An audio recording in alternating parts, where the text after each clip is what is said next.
अब एक culture develop किया जा रहा है, वो है राष्ट्रवाद का कल्चर।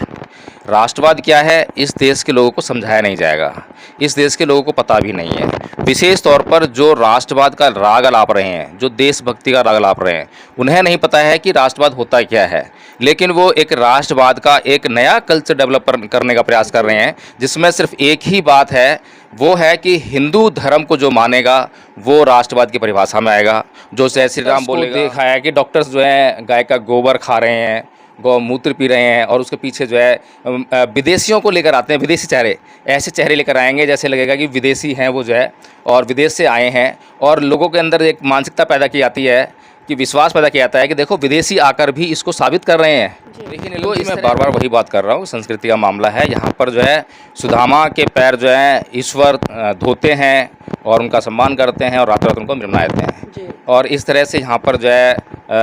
दरिद्र नारायण की परिभाषा भी दी जाती है। कुल मिलाकर ये है कि लोगों को जैसी स्थिति में हैं उसी स्थिति में जीने के लिए तरह तरह की कहानियाँ बनाई जाती हैं, तरह तरह के नाटक हो सके उतना छोड़ दो। लेकिन यहाँ के जो मूल्यवासी हैं, अभी देखिए जो कावड़ लेने जा रहे हैं, उन सबसे ज़्यादा संख्या सर्वे कराइए किसकी है, कौन सा समाज है वो जो है, उसमें ब्राह्मण समाज के लोग जो है आपको नहीं मिलेंगे, क्षत्रिय लोग नहीं मिलेंगे, वैश्य लोग नहीं मिलेंगे। आपको जो मिलेंगे वो वही मिलेगा जो कि कम पढ़ा लिखा है, गरीब है, मजदूर है, और विशेष तौर पर जो इस देश, यानी कि अब जो बाहर से आए हुए किराए के टट्टू जो है वो यह कहने का प्रयास कर रहे हैं कि इस देश के मूल निवासियों से वे लोग जो है उनका घर छीन लेंगे। लेकिन नीलम जी, इस सब के लिए अगर कोई दोषी है तो वो मूल निवासी ही दोषी है, जो अपने घर को अपना घर नहीं समझ पा रहा है और अपने घर पर जो दूसरे कब्जा कर रहे हैं उसके जो है उसको नहीं देख पा रहा है। और वो जो शिवलिंग स्थापित होगा उसके ऊपर जल चढ़ाने का काम करेंगे। वो जो जल चढ़ा रहे हैं, किसके ऊपर चढ़ा रहे हैं, वह चित्र किस चीज़ का है? क्या वह चित्र जो है मर्यादित है? क्या यदि उसको कोई भी व्यक्ति अगर न्यायिक दृष्टि से उसको देखने का प्रयास करे या पूरी दुनिया के सामने उसको पेश किया जाए, तो क्या इस देश के लोग जो संस्कृति का हवाला देते हैं, उस संस्कृति के लोग उसको न्याय? आप देख रहे हैं एनबी न्यूज़ 24/7 नीलम बोध के साथ, और साथ ही आज मैं बात करूंगी मध्य प्रदेश में हुई घटना को लेकर। जी हां, वही घटना जिसने मानवता को शर्मसार कर दिया है, और इस तरह की गंदी मानसिकता आखिर लोगों के मन मस्तिष्क में किस तरह से पनप जाती है। इसी कड़ी में मेरे साथ बात करने के लिए आज एडवोकेट जय भीम प्रकाश जी हैं। उन्हीं से जानना चाहूंगी कि इस घटनाक्रम को किस तरह से देखते हैं। सर, आपका स्वागत है एनबी न्यूज़ में। जय भीम, नमोदय नीलम जी। सर, जिस तरह से मध्य प्रदेश की जो घटना है, लगातार सोशल मीडिया पर हम एक वीडियो वायरल होते हुए देख रहे हैं और लोगों की अलग अलग प्रतिक्रिया है, तो सर इस घटना को आप किस तरह से देखते हैं? देखिए नीलम जी, कुछ लोग जो है इसको कानूनी तरीके से देख रहे होंगे, संवैधानिक तरीके से देख रहे होंगे। कुछ लोग इसको संवैधानिक अधिकारों का हवाला देते हुए कह रहे होंगे कि ये संवैधानिक अधिकारों का हनन है और इस पर कानूनी कार्रवाई की जाए। लेकिन मेरा ये मानना है कि जिस प्रकार से मैंने इंद्र मेघवाल की घटना थी, जितेंद्र मेघवाल की घटना थी, उन पर मैंने प्रतिक्रिया दी थी कि यह जो मामला है ये कानूनी और संवैधानिक मामला तो है ही, लेकिन उससे भी कहीं अधिक यह मामला जो है सांस्कृतिक मामला है। यह जो कल्चर है जो इस देश में डेवलप हो गया है, इसके लिए जो संस्कृति जिम्मेदार है उस संस्कृति को अपनी जवाबदेही तय करनी पड़ेगी, और उससे भी ज़्यादा जो काम है वो इस देश के लोगों को करना पड़ेगा। इस देश के लोगों को ये तय करना पड़ेगा कि जिस संस्कृति के तहत वे जीने को मजबूर हैं वो संस्कृति उन्हें क्या सिखाती है। आज तक का जो इस देश का इतिहास है, उस इतिहास में इस देश के लोगों को उस संस्कृति ने क्या दिया है। इस देश के लोगों को उस संस्कृति ने अपमान, जिल्लत और घृणा, द्वेष, इसके अलावा कुछ नहीं दिया है। और विशेष तौर पर अगर मैं इस देश के एक विशेष वर्ग की बात करूं, मान्यवर साहब कांसीराम जी ने जिसको कि बहुजन समाज के नाम से संबोधित किया, और उसमें SC, ST और OBC समाज आता है। आज हमें ये समझना पड़ेगा कि जो ये घटना घटी है कि एक व्यक्ति दूसरे व्यक्ति के ऊपर जो है पेशाब करता है, ये कौन सी संस्कृति, यानी संस्कृति मतलब दिमाग की पैदाइश है, उसके दिमाग में कहीं ना कहीं ऐसी चीज़ें बैठी हुई हैं। और अभी हम देख रहे होंगे कि लोग कावड़ लेने जा रहे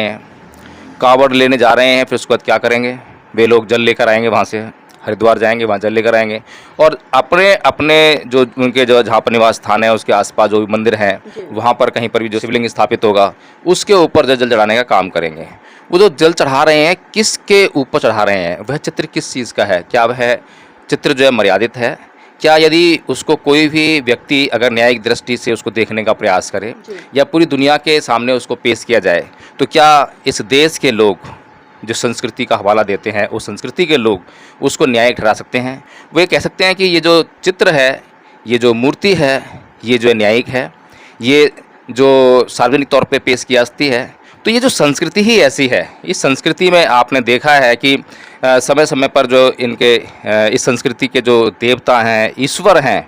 उन लोगों ने क्या किया है, क्या उदाहरण पेश किए हैं। तो उन्होंने जो है हत्याएं की हैं, बलात्कार किए हैं, द्वेष किया है, घृणा की है। इस तरह के जो देवी देवता हैं, ईश्वर हैं, जब वे कृत्य करते हैं तो वे इस देश के लोगों को क्या संस्कृति दे सकते हैं, क्या सभ्यता दे सकते हैं, तो समझ आती है। अभी आपने संस्कृति की बात करी तो संस्कृति से जानना चाहूंगी, अभी पिछले दिनों जिस तरह से पठान मूवी रिलीज हुई थी उसमें हमने देखा था कि तथाकथित बहुत सारे हिंदू लोग जो संस्कृति का हवाला देते हैं वो एक कलर को लेकर उन लोगों की भावनाएं आहत हो गई थी। लेकिन अभी जिस तरह से जो जसवंत राव व्यक्ति है जिसके ऊपर जो ये जघन्य घटना अंजाम दी गई है, उसने भगवा कलर के वस्त्र पहने थे। तो सर इस समय कोई भी हिंदू संगठन नहीं निकल कर आया, उनकी भावनाएं आहत नहीं हुई, तो इस पर क्या कहेंगे सर? देखिए नीलम जी, ये भी जो है एक तरह की संस्कृति को डेवलप करने का प्रयास किया जा रहा है जी। जो चाहे वो जो बेशरम रंग जो दीपिका पादुकोण ने पहना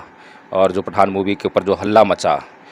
वो प्रकरण हो या कोई और प्रकरण हो, अब एक कल्चर डेवलप किया जा रहा है, वो है राष्ट्रवाद का कल्चर। राष्ट्रवाद क्या है, इस देश के लोगों को समझाया नहीं जाएगा,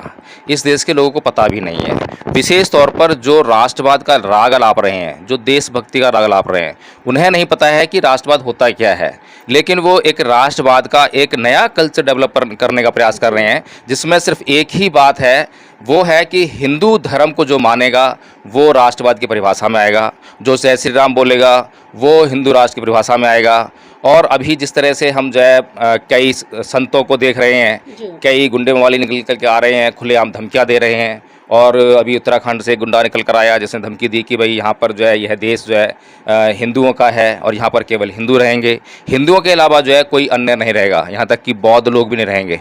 जो कि जिनका ये देश है, मूल निवासी हैं। यानी कि अब जो बाहर से आए हुए किराए के टट्टू जो है वो यह कहने का प्रयास कर रहे हैं कि इस देश के मूल निवासियों से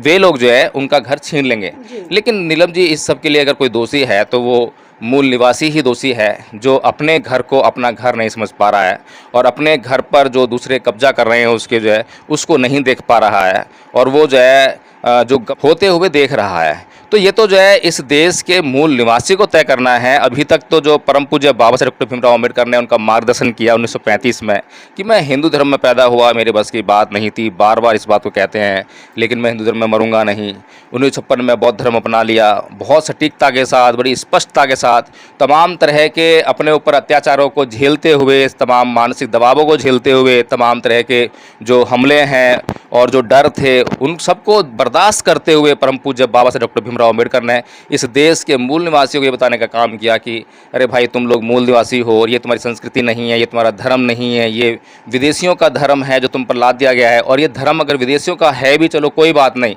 लेकिन इस धर्म में आपको जीने लायक कोई स्थिति नहीं है, परिस्थितियाँ ही नहीं है। ये आपको जो है नारकीय जीवन देता है, आपका यहाँ पे जीवन जो है दुखों से भरा हुआ है, आपको किसी प्रकार का सुख यहाँ मिलने वाला नहीं है। आप इसको जितना जल्दी हो सके उतना छोड़ दो। लेकिन यहाँ के जो मूल निवासी हैं, अभी देखिए जो कावड़ लेने जा रहे हैं, उन सबसे ज़्यादा संख्या सर्वे कराइए किसकी है, कौन सा समाज है वो जो है, उसमें ब्राह्मण समाज के लोग जो है आपको नहीं मिलेंगे, क्षत्रिय लोग नहीं मिलेंगे, वैश्य लोग नहीं मिलेंगे। आपको जो मिलेंगे वो वही मिलेगा जो कि कम पढ़ा लिखा है, गरीब है, मजदूर है और विशेष तौर पर जो इस देश का मूल निवासी है। जिस तरह से घटना सुर्खियों में बनी और लगातार सोशल मीडिया पर लोगों ने एक प्रेशर क्रिएट किया और उसी के मार्फत हमने देखा कि मध्य प्रदेश की पुलिस ने जो परवेश शुक्ला नाम का जो गुंडा है उसको अरेस्ट भी कर लिया। और उसके बाद सर आज हमने देखा कि मध्य प्रदेश के जो मुख्यमंत्री हैं माननीय शिवराज चौहान जी, उन्होंने जो जसवंत राव है जिसके ऊपर इस घटना को अंजाम दिया गया था, उस आदिवासी व्यक्ति को अपने घर पर बुलाया और उसके पैर गंगा जल से धोने का काम किया। तो सर इस घटनाक्रम को किस तरह से देख रहे हैं, क्योंकि अभी मध्य प्रदेश में चुनाव आने वाले हैं?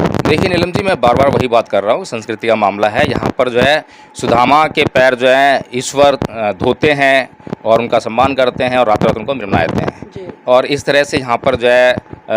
दरिद्र नारायण की परिभाषा भी दी जाती है। कुल मिलाकर ये है कि लोगों को जैसी स्थिति में हैं उसी स्थिति में जीने के लिए तरह तरह की कहानियाँ बनाई जाती हैं, तरह तरह के नाटक रचे जाते हैं। मोदी जी ने भी मतलब जो है पैर धोए हैं और ये लोग ड्रामा करते हैं, गरीबों की झुग्गियों में झोपड़ियों में जाकर खाना खाते हैं। ये सब जो है इनका जो षड्यंत्र है, हिंदू राष्ट्र की कल्पना ले लो चाहे कुछ भी ले लो, ये सब में कुछ नहीं है। चाहे वो राम मंदिर का मामला हो, ये सब सबके पीछे सिर्फ और सिर्फ सत्ता का ही एक ख्वाब है, सत्ता का लालच है, और उस लालच को पूरा करने के लिए येन केन प्रकारेण, और जो कौटिल्य ने इनको एक नीति पकड़ा रखी है, साम दाम दंड भेद, कुछ भी करो, चाहे अपने ही देश के लोगों को आपस में लड़वाओ, उनके हाथ में मारपीट करो, मारकाट करो, चाहे कुछ भी करो। अभी जो आपने जो गोधरा कांड में देखा, गोधरा कांड जो शुरुआत थी इस देश में इस तरह के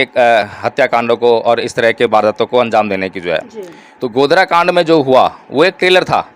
अगर इस देश में ये जो सरकार है, मनुवादी सरकार जो है, और जो हिंदू राष्ट्र का राग आलाप रही है, और जिस तरह से अब जो नई संसद है उसमें सेंगोल की स्थापना कर दी गई है, सेंगोल यानी कि राजदंड है, और राजदंड का मतलब राजव्यवस्था से होता है, जो कि लोकतंत्र के एक विपरीत व्यवस्था है। तो अगर लोकतंत्र को धत्ता बताकर यहाँ पर राजतंत्र स्थापित किया जाता है, और उसी दिशा में ये लोग बढ़ रहे हैं, मनुस्मृति को लागू करने की दिशा में बढ़ रहे हैं, और 2024 का जो चुनाव है, अगर ये फुल फ्लैश जीतते हैं तो इनके रास्ते जो हैं धीरे धीरे खुलते जा रहे हैं। और सबसे बड़ी समस्या क्या है नीलम जी, कि इस देश के लोगों को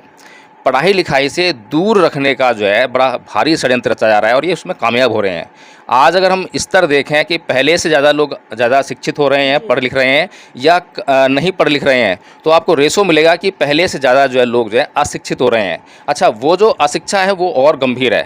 पहले जो अशिक्षा थी वो अलग किस्म की थी, लेकिन आज की जो अशिक्षा है, जिसे हम कहें कि पढ़ा लिखा वर्ग भी अशिक्षित है, वो शिक्षित नहीं है, वो पढ़ा लिखा बेवकूफ़ है, पढ़ा लिखा मूर्ख है। जो बार बार डायलॉग हम मारते हैं कि ये धर्म नहीं धंधा है, यहाँ पढ़ा लिखा भी अंधा है, तो वो वाला शिक्षित जो है ये पैदा कर रही है सरकार जो है। और या तो मतलब जो उनको पढ़ने ही नहीं दे रही है, अगर कोई पढ़ भी लेता है तो उसके चारों ओर ऐसा वातावरण क्रिएट किया जाता है कि जिससे कि वो पाखंड और अंधविश्वास से लबालब हो जाए। जिस प्रकार से कि हमने बार बार देखा है, डॉक्टर्स को देखा है कि डॉक्टर्स जो हैं गाय का गोबर खा रहे हैं, गौमूत्र पी रहे हैं, और उसके पीछे जो है विदेशियों को लेकर आते हैं, विदेशी चेहरे, ऐसे चेहरे लेकर आएंगे जैसे लगेगा कि विदेशी हैं वो जो है, और विदेश से आए हैं, और लोगों के अंदर एक मानसिकता पैदा की जाती है, कि विश्वास पैदा किया जाता है कि देखो विदेशी आकर भी इसको साबित कर रहे हैं। तो इस तरह की जो धारणाएं हैं लोगों के माइंड में डाल दी जाती हैं, और लोगों के सामने जो है जब कुछ नहीं मिलता तो एक ही बात उनके माइंड में डाल दी जाती है कि कुछ तो है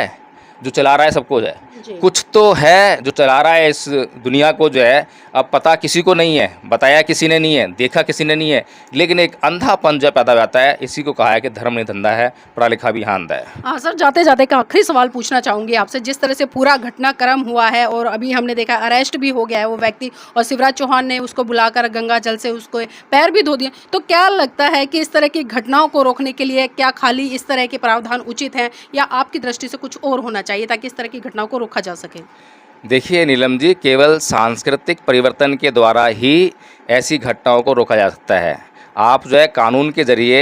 एक तुरंत समाधान प्रस्तुत कर देते हैं, लेकिन लोगों की मानसिकता उससे नहीं बदलती है। शासन भी उनका है, प्रशासन भी उनका है, उसको पकड़ लिया है, लेकिन जो काम को उसने अंजाम दिया है वो किसकी सह पर दिया है, और उसके पीछे षड्यंत्र क्या है। उसके पीछे वही मनुवादी षड्यंत्र है, जो लोगों के भीतर जो है दहशत कायम करने का जो प्रयास किया जा रहा है, वो उस षड्यंत्र का हिस्सा है ये घटना जो है।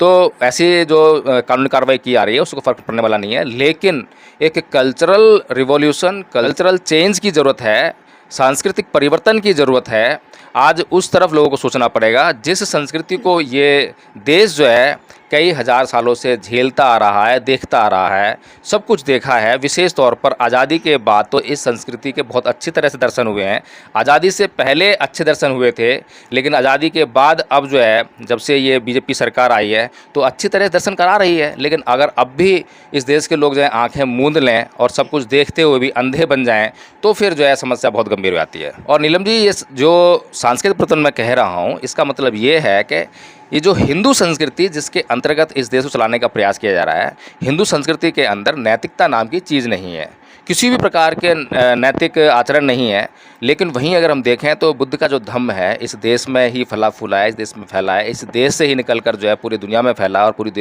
दुनिया में जाकर उसने भारत को जो है विश्व गुरु का दर्जा दिलवाया। तो उसके अंदर अगर कुछ है तो केवल और केवल नैतिकता है। इस देश के लोगों को दोबारा से नैतिकता का पाठ पढ़ाने की आवश्यकता है, और यदि इस देश के लोगों को नैतिकता का पाठ पढ़ाना है तो वो हिंदू संस्कृति कभी नहीं पढ़ा सकती है, क्योंकि हिंदू संस्कृति के जो देवी देवता हैं, ईश्वर हैं, खुद ही अनैतिकता में लिप्त रहते हैं बैठे हैं, तो वो कैसे उदाहरण पेश करेंगे, कैसे नैतिकता के लिए वो जो है उसको संकल्पित करेंगे किसी मनुष्य को। लेकिन बुद्ध जो है जो नैतिकता की मूर्ति हैं और नैतिक आचरण ही उनके धर्म का पूरा आधार है, तो वो केवल जो है बौद्ध धर्म ही है जो इस देश को पुनः जो है एक सांस्कृतिक परिवर्तन के तहत जो है एक अच्छा जीवन दे सकता है इस देश के लोगों को, और पूरी दुनिया में भारत को फिर से विश्व गुरु का दर्जा दिला सकता है। जी, बहुत बहुत धन्यवाद सर आज की इस महत्वपूर्ण चर्चा में हमारे साथ जुड़ने के लिए। और देखिए सर ने बिल्कुल स्पष्ट कर दिया कि इस देश में लगातार 2 संस्कृतियों की लड़ाई रही है, और आप सभी जानते हैं कि मैं कौन सी संस्कृतियों की बात करूं। और साथियों, परम पूज्य बाबा साहब ने एक पुस्तक लिखी है, क्रांति और प्रतिक्रांति। तो मैं चाहूंगी कि जिस दिन आप इस पुस्तक को पढ़ लेंगे उस दिन आप समझ जाएंगे कि आखिर इस देश में क्या चल रहा है,